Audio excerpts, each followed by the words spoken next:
guys! Welcome to my kitchen again. Gagawa po tayo ngayon ng ice candy dahil mainit na po dito sa Qatar. So, ang ating gagawin ngayon is avocado banana ice candy. So, these avocados came from the Philippines. And gagamit po tayo ng Alaska condensed milk instead of sugar and a fresh milk and a blender. Gawa na tayo guys. And also this ice candy wrapper or ice candy plastic. Yan, galing yan lahat sa Pilipinas. Gawa na tayo guys ng ice candy. At bago natin ilagay sa blender ang ating avocado, tikman ko muna syempre kung malagkit or what. So, lagyan na natin to guys sa ating blender. Ayan. Avocado. So, gumamit po ako dito ng 2 pirasong medium size na avocado. Ano po? So, yan na po yung 2 pirasong avocado. Nandiyan na po yan sa loob ng blender. Next, lalagyan natin ng 1 pirasong banana. Wala lang, gusto ko lang to guys, sila maglagay ng banana sa loob. Pero kung ayaw din naman, it's okay. Yan. Saging. So next, lagay tayo ng fresh milk.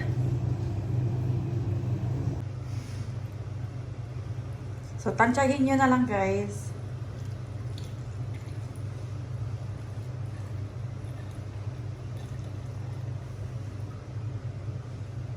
Then next, lagay natin ang ating condensada milk.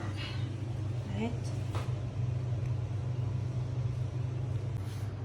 Okay, all set na yan guys. Iyon na natin ang ating blender. Tapos, pulse muna.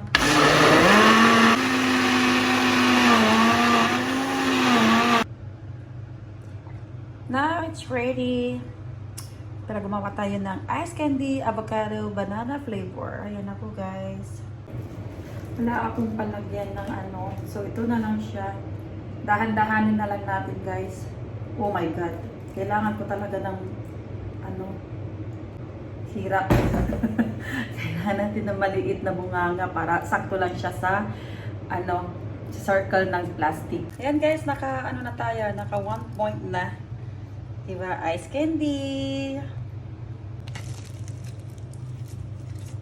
So, yan na po ang aking ice candy. So, ipapasok na natin siya dito sa fridge. Ayusin na lang natin. Ayan. Diyan.